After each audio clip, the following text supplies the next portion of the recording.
ഇന്ന് വിവേകാനന്ദനെ കുറിച്ചാണ് സംസാരിക്കാൻ ഉദ്ദേശിക്കുന്നത്. സംഘപരിവാറിൻ്റെ ഹിന്ദുത്വവാദത്തിന് ഒരു പ്രധാന സ്തംഭമാണ് വിവേകാനന്ദൻ. ഉണർന്നെഴുന്നേറ്റ ഹിന്ദുത്വത്തിൻ്റെ പ്രതീകമായിട്ടാണ് അവർ വിവേകാനന്ദനെ ഉയർത്തിപ്പിടിക്കാറുള്ളത്. CPM, CPI ബുദ്ധിജീവികളും അവരെ കൂടാതെ മറ്റ് പലരും ഇതിനെ എതിർത്തുകൊണ്ട് വിവേകാനന്ദൻ വാസ്തവത്തിൽ പുരോഗമനവാദിയായ ദേശീയവാദത്തിൻ്റെ പ്രതീകമാണ് എന്ന് അവകാശപ്പെടാറുണ്ട്. അപ്പോൾ യഥാർത്ഥത്തിൽ എന്തായിരുന്നു വിവേകാനന്ദൻ എന്ന ചോദ്യം അവിടെ വരുന്നുണ്ട്. വിവേകാനന്ദൻ്റെ കൃതികൾ പരിശോധിച്ച് കഴിഞ്ഞാൽ ഈ രണ്ടു കൂട്ടർക്കും അല്ലെങ്കിൽ ഈ രണ്ടു കൂട്ടരുടെയും വാദഗതികളെ, അവകാശവാദങ്ങളെ സാധൂകരിക്കുന്ന നിലപാടുകൾ അതിൽ കണ്ടെത്താൻ കഴിയും. ഓരോ കൂട്ടരും തങ്ങൾക്ക് സ്വീകാര്യമായത്, തങ്ങൾക്ക് ആവശ്യമായത് എടുക്കുന്നുവെന്ന് മാത്രം.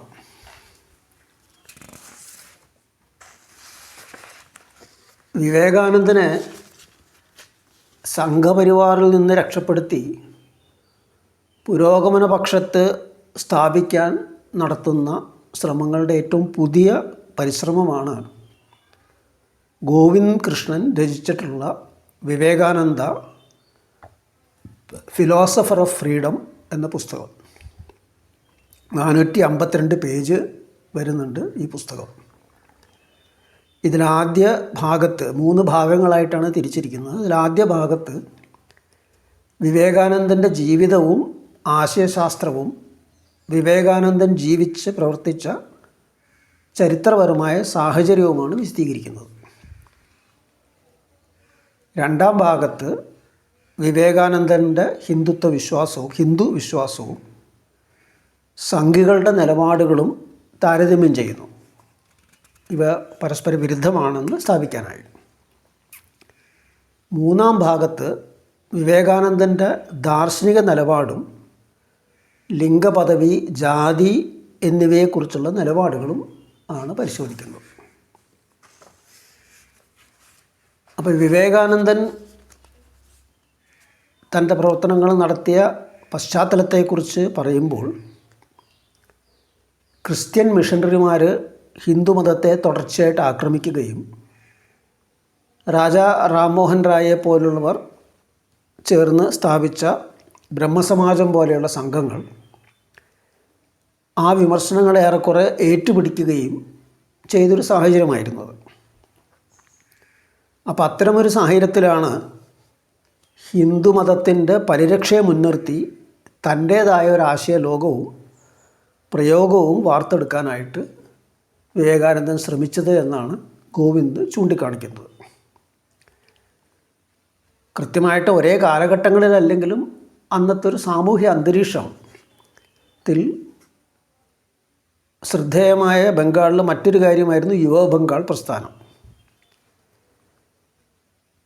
ഹെൻറി ഡെറോസിയോവിൻ്റെ മറ്റും നേതൃത്വത്തിൽ ഹൈന്ദവ ആചാരങ്ങളെയും സംസ്കാരത്തെയും മറ്റും പൂർണ്ണമായി നിരാകരിച്ച യുവജനങ്ങളുടെ ഒരു പ്രസ്ഥാനമായിരുന്നത്. പാശ്ചാത്യ രീതികളാണ് ഇവർ അനുകരിച്ചിരുന്നത്. അപ്പോൾ ഇങ്ങനെ ഒരു സാഹചര്യത്തിൽ ഹിന്ദുമതത്തെയും അതിൻ്റെ ഗ്രന്ഥങ്ങളെയും മറ്റും പ്രകീർത്തിച്ചുകൊണ്ടുള്ള വിവേകാനന്ദൻ്റെ പ്രസംഗങ്ങൾ, എഴുത്തും ഇതിനോടൊക്കെയുള്ളൊരു പ്രതികരണമായിരുന്നു എന്നാണ് ഗോവിന്ദ് ഉന്നയിക്കുന്ന വാദഗതി. അപ്പോൾ ആ പശ്ചാത്തലം കണക്കിലെടുത്ത് വേണം അവയെ വിലയിരുത്താനായിട്ട്. ഇതാണ് ഗ്രന്ഥകർത്താവ് ആവശ്യപ്പെടുന്നത്. അതോടൊപ്പം തന്നെ സംഘപരിവാർ മുന്നോട്ട് വയ്ക്കുന്ന ഹിന്ദുത്വവുമായി വിവേകാനന്ദന് ഒരു ബന്ധവും ഉണ്ടായിരുന്നില്ല, മറിച്ച് ഘടകവിരുദ്ധമായ നിലപാടുകളാണ് ഉണ്ടായിരുന്നത് എന്ന് പറയുകയും ചെയ്യുന്നു. അതിന് പല ഉദാഹരണങ്ങൾ കൊടുക്കുന്നുണ്ട്. ഒരു ഉദാഹരണത്തിൽ പശു സംരക്ഷണ സമിതിയുടെ ഒരു സ്വാമിയുമായി നാം നടന്ന സംഭാഷണത്തിൽ അക്കാലത്ത് മധ്യ ഇന്ത്യയിൽ തീവ്രമായ ക്ഷാമത്തിൽ കഷ്ടപ്പെടുന്ന ആൾക്കാരെ സഹായിക്കാൻ വല്ലതും ചെയ്യുന്നുണ്ടോ എന്ന് വിവേകാനന്ദൻ ചോദിക്കുന്നു. ഈ സമിതി പശു സംരക്ഷണത്തിന് വേണ്ടിയുള്ളത് മാത്രമാണ് എന്ന് മറുപടി കേട്ട് ക്ഷുഭിതനായ വിവേകാനന്ദൻ പട്ടിണി കിടന്ന് മരിക്കുന്ന മനുഷ്യരെ സഹായിക്കാൻ സന്നദ്ധമാകാതെ പക്ഷി മൃഗാദികളെ മാത്രം സഹായിക്കുന്നവരോട് തനിക്ക് ഒട്ടും താല്പര്യമില്ലെന്ന് പറയുന്നു. മാത്രമല്ല, പശുവിൻ്റെ മുജ്ജന്മ കർമ്മം കൊണ്ടായിരിക്കും അത് കശാപ്പുകാരൻ അടിപ്പെടുന്നത്, അപ്പോൾ അതിൽ വേവലാതിപ്പെടേണ്ട കാര്യമില്ലെന്ന് പറയുകയും ചെയ്യുന്നുണ്ട്. അങ്ങനെയല്ല, ശാസ്ത്രപ്രകാരം പശു നമ്മളുടെ മാതാവാണ് എന്ന് സ്വാമി പ്രതികരിച്ചപ്പോൾ അത് ശരിയാണ്, പശു നമ്മുടെ മാതാവ് തന്നെ. അതല്ലെങ്കിൽ ഇത്തരം മിടുക്കന്മാരായ കുട്ടികൾക്ക് ആര് ജന്മം നൽകുമെന്നാണ് വിവേകാനന്ദൻ പ്രതികരിച്ചത്. അപ്പോൾ പശു സംരക്ഷണമാണല്ലോ സംഘപരിവാർ, ബ്രാഹ്മണ്യ ഹിന്ദുത്വ ഫാസിസ്റ്റുകളുടെ ഇന്നത്തെ ഒരു പ്രധാന വിഷയം. അപ്പോൾ അതിനെക്കുറിച്ചുള്ള വിവേകാനന്ദൻ്റെ ഒരു സമീപനമാണ് ആ ഉദാഹരണത്തിലൂടെ വ്യക്തമാക്കാൻ നോക്കുന്നത്. വിവേകാനന്ദൻ മാംസബുക്കായിരുന്നു. തൻ്റെ ശിഷ്യയായ മാർഗരറ്റ് നോബിളിൻ്റെ അനിയന് വേണ്ടി സ്വന്തം വീട്ടിൽ, വിദേശത്തായിരുന്നപ്പോൾ സ്വന്തം വീട്ടിൽ ബീഫ് കറി വെച്ച് കൊടുത്തിട്ടുമുണ്ട്. പുകവലിക്കാറുണ്ട്. സ്വാമി നിഗലാനന്ദൻ്റെ ജീവചരിത്ര പ്രകാരം, വിവേകാനന്ദനെ കുറിച്ചുള്ള ജീവചരിത്ര പ്രകാരം, ഹിന്ദു മതത്തിൻ്റെ സുവർണകാലം ഏതെന്ന ചോദ്യത്തിന് മറുപടിയായി 5 ബ്രാഹ്മണർ ചേർന്ന് ഒരു പശുവിനെ തിന്നു തീർത്ത വേദകാലം എന്നാണ് അത്ര വിവേകാനന്ദൻ പ്രതികരിച്ചത്. ഏകദാനമായ മതാചാരങ്ങൾക്ക് വേണ്ടി നിലകൊള്ളുന്ന സംഘികൾക്ക് വിരുദ്ധമായി ആചാരങ്ങളിലും അനുഷ്ഠാനങ്ങളിലും കാണുന്ന വൈവിധ്യത്തെ സ്വാഗതം ചെയ്യുകയും അതോടൊപ്പം തന്നെ ഇത്തരം ആചാരങ്ങളിലൊന്നും വലിയ കാര്യമില്ല, അതൊന്നുമല്ല മതത്തിൻ്റെ സാരമെന്ന് വാദിക്കുകയും ചെയ്തിരുന്നു. അപ്പോൾ ഇങ്ങനെയുള്ള കുറേയധികം ഉദാഹരണങ്ങളുണ്ട്, അതെല്ലാം നിരത്തി വച്ചിട്ടുണ്ട്. സ്വാഭാവികമായിട്ട് വരുന്നൊരു ചോദ്യം ഇതായിരിക്കാം, പിന്നെ എങ്ങനെയാണ് സംഘപരിവാരത്തിന് വിവേകാനന്ദൻ സ്വീകാര്യനായത്? ഉത്തരം വളരെ ലളിതമാണ്. ഹിന്ദുക്കൾ ബീഫ് തിന്നണം എന്ന് വാദിച്ച സവർക്കറെ സംഘികൾക്ക് പ്രിയങ്കരനാകുന്നത് പോലെ തന്നെയാണ് വിവേകാനന്ദൻ്റെ കാര്യവും. കാരണം സവർക്കറെ സംബന്ധിച്ചിടത്തോളം ബ്രാഹ്മണ്യത്തിൻ്റെ അക്രമാസക്തമായ ഭാവത്തിന് വേണ്ടി നിലകൊണ്ടിരുന്നു. അതാണ് സംഘികൾക്ക് സവർക്കർ സ്വീകാര്യനാക്കുന്നത്. വിവേകാനന്ദനാകട്ടെ ഒട്ടേറെ വിമർശനങ്ങൾ ഹിന്ദുമതത്തിൻ്റെ പല അനാചാരങ്ങൾക്കും എതിരെ, ആചാരങ്ങൾക്കും അനാചാരങ്ങൾക്കും ഒക്കെ എതിരെ, അതുപോലെ ബ്രാഹ്മണർക്കെതിരെ ധാരാളം വിമർശിച്ചിട്ടുണ്ടെങ്കിലും ബ്രാഹ്മണ്യത്തെ വിവേകാനന്ദൻ എക്കാലവും വാഴ്ത്തിയിട്ടുണ്ട്. അതുതന്നെയാണ് സംഘികൾക്ക് വിവേകാനന്ദനെ സ്വീകാര്യനാക്കുന്നത്. അല്ലാതെ ഈ പുസ്തകത്തിൽ ഗോവിന്ദ് പറയുന്നത് പോലെ വിവേകാനന്ദൻ ഹിന്ദു മതത്തെ എക്കാലവും ഉയർത്തിപ്പിടിക്കുകയും പ്രശംസിക്കുകയും ചെയ്തതുകൊണ്ടോ ദേശസേവയ്ക്ക് വേണ്ടി നിലകൊണ്ടതുകൊണ്ടോ അല്ല.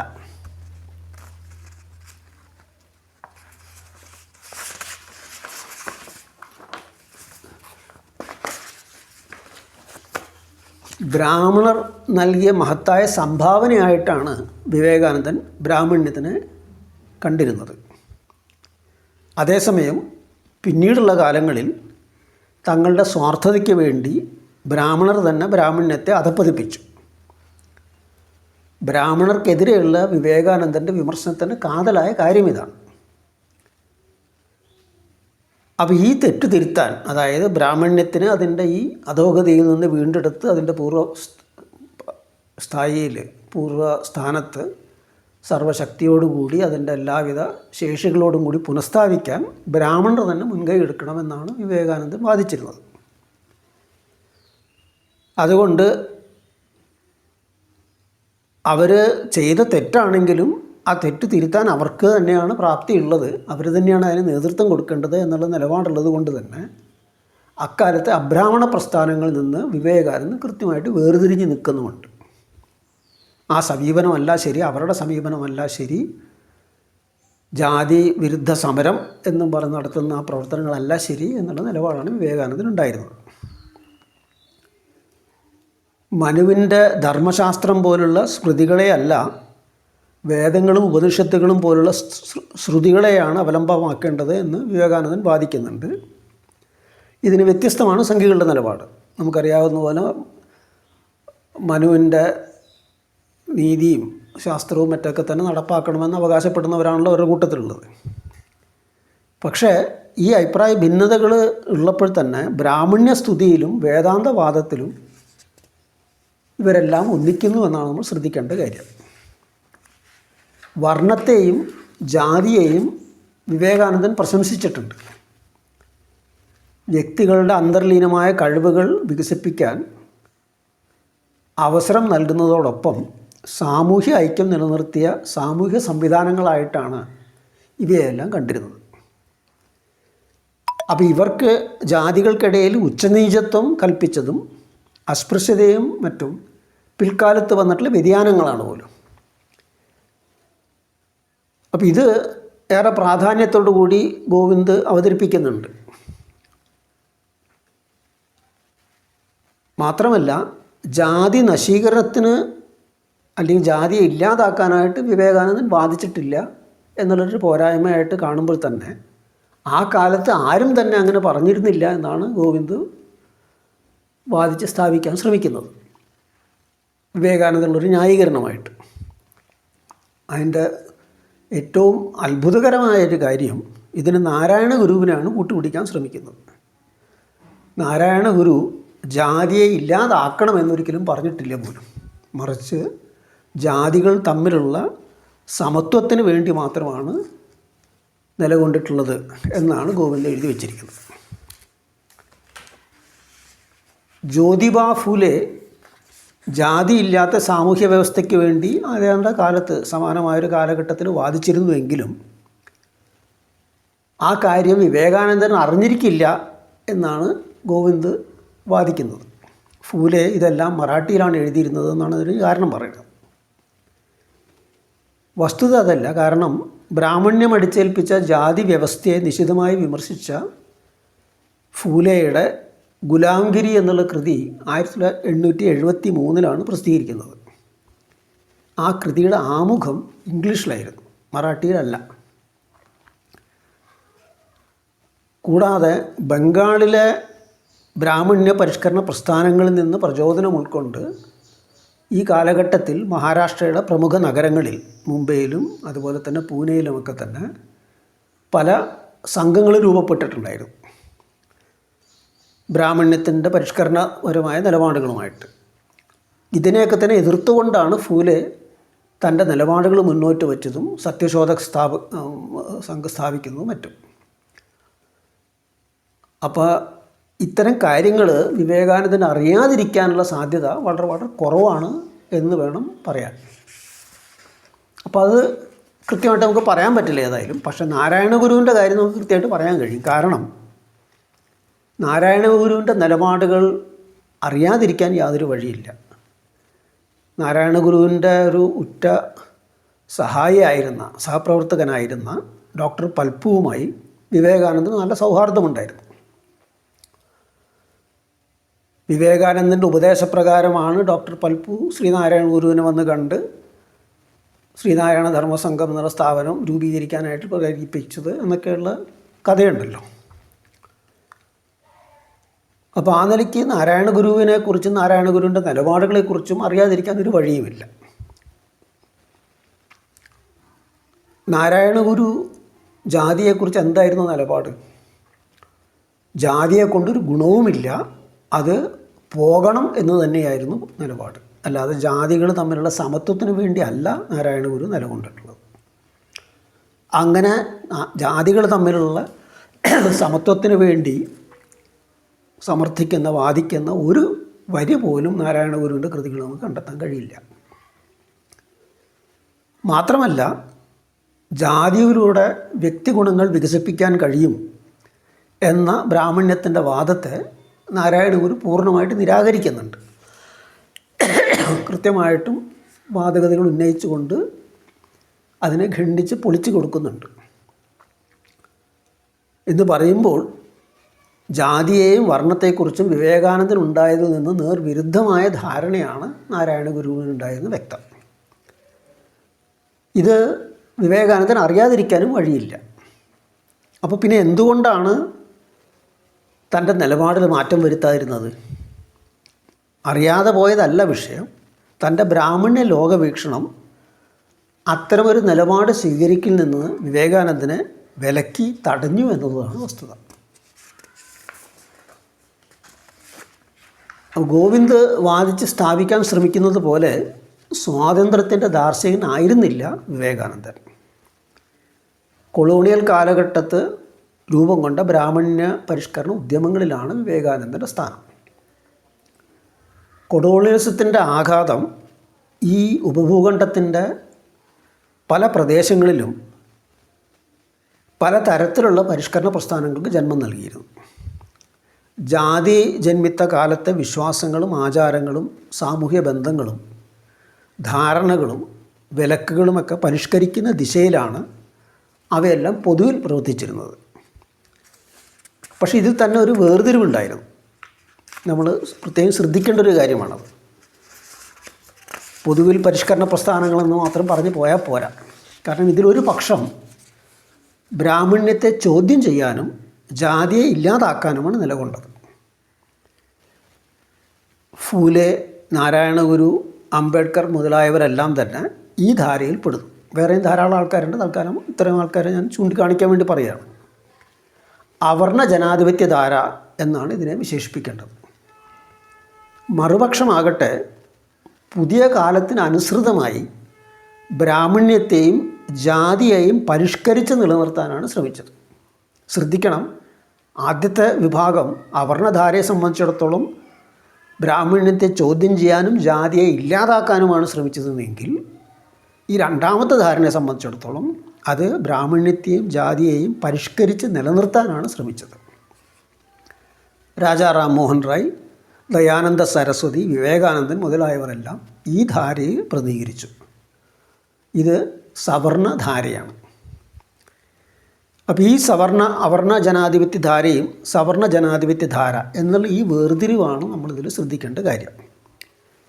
പഴമയുടെ പലതിനെയും എതിർത്ത് കൊണ്ടാണ് ഈ ധാരകൾ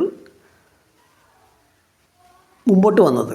പ്രത്യേകിച്ചും സവർണധാരയെ സംബന്ധിച്ചിടത്തോളം പഴമയുടെ പലതിനും എതിരെ ഈ ധാര ഉയർത്തിയ വിമർശനങ്ങളും പരിഷ്കരണങ്ങളും മാറ്റത്തിന് ഉപകരിച്ചു എന്നതുകൊണ്ടാണ് അതിനെയും ഒരു ജനാധിപത്യ ധാരയായിട്ട് കണക്കാക്കേണ്ടത്.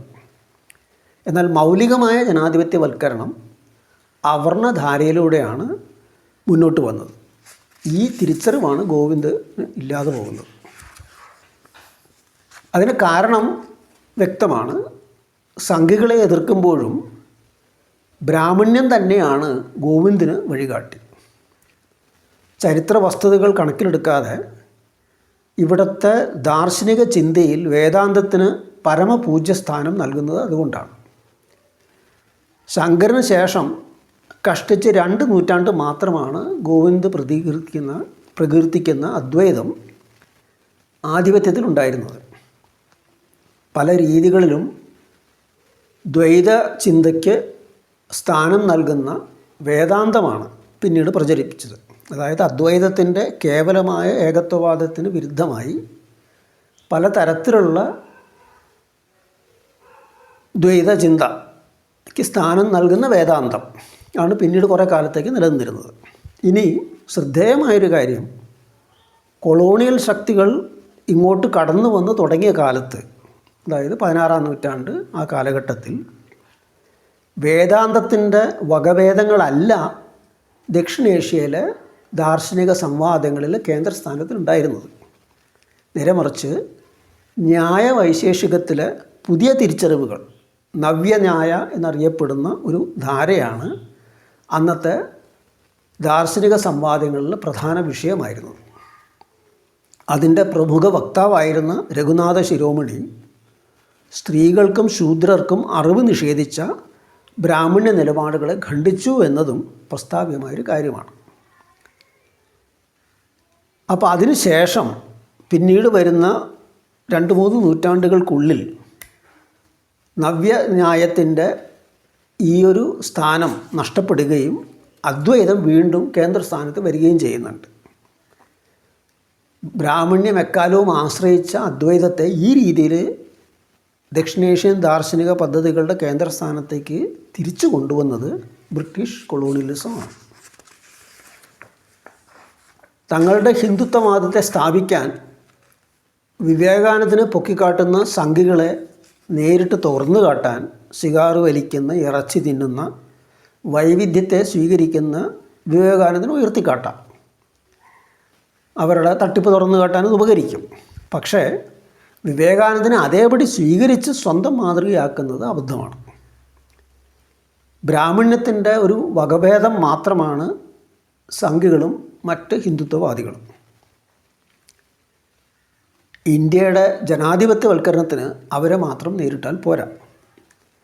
ഡോക്ടർ അംബേദ്കർ പറഞ്ഞതുപോലെ ബ്രാഹ്മണ്യത്തെ തന്നെ അതിൻ്റെ എല്ലാ വകഭേദങ്ങളോടും കൂടി നേരിടണം.